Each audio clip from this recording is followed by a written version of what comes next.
জেনে নেই। জুম্মার দিনে যেসব কাজগুলো করা অত্যন্ত গুরুত্বপূর্ণ, যেমন জুম্মার দিন গোসল করে নামাজ পড়তে যাবা, জুম্মার দিন সুগন্ধি ব্যবহার করে মসজিদে যাবা, জুম্মার দিন উত্তম বস্ত্র পরে মসজিদে যাবা।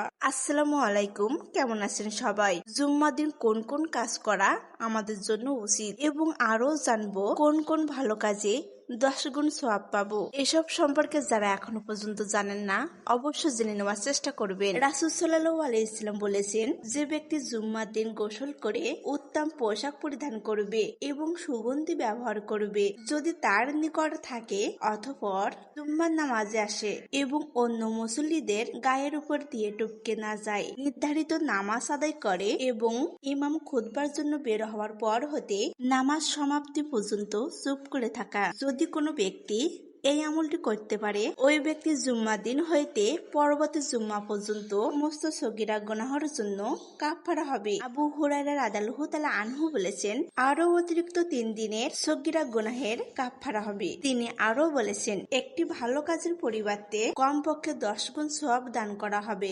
সুবহানাল্লাহ। এবারে জানা যাক জুম্মা দিন সুগন্ধি ব্যবহারের কথা কেন বলা হয়েছে। আবু দাউদ হাদিস নং 345। মুহাম্মদ ইবন হাতেম ইবন আওয়াজ আস-সাকাফি রাদিয়াল্লাহু তাআলা আনহু হতে বর্ণিত, তিনি বললেন, আমি রাসূল সাল্লাল্লাহু আলাইহি ওয়াসাল্লামকে বলতে শুনেছি, যে ব্যক্তি জুম্মার দিন গোসল করবে অথবা সুগন্ধিযুক্ত দ্রব্যাদি দ্বারা ভালোরূপে গোসল করবে এবং সকাল সকাল মসজিদে গিয়ে ইমামের নিকটবর্তী স্থানে বসে খুতবা শুনবে, যাবতীয় অপ্রয়োজনীয় ক্রিয়াকর্ম হতে বিরত থাকবে, তার মসজিদে যাবার প্রতিটা পদক্ষেপ সুন্নাত হিসেবে পরিগণিত হবে। তার প্রতিটা পদক্ষেপ 1 বছরের দিনের রোজা এবং রাতে দাঁড়িয়ে তাহাজ্জুদ নামাজ আদায়ের সওয়াব সমতুল্য হবে। এবার জানা যাক ফেরেশতারা খুতবা শোনে এ কথা কেন বলা হয়েছে। আবু দাউদ হাদিস নং 351। আবু হুরায়রা রাদিয়াল্লাহু তাআলা আনহু হতে বর্ণিত, রাসূল সাল্লাল্লাহু আলাইহি ওয়াসাল্লাম বলেছেন, যে ব্যক্তি জুম্মার দিন নাপাকির গোসলের অনুরূপ গোসল করে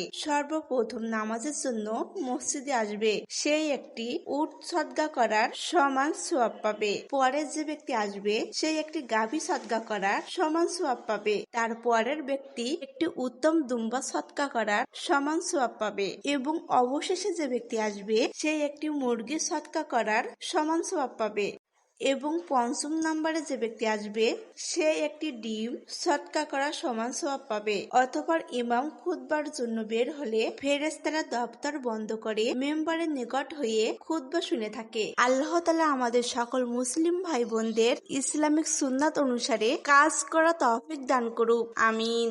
এতক্ষণ ধৈর্য সহকারে শোনার জন্য ধন্যবাদ সবাইকে। আসসালামু আলাইকুম।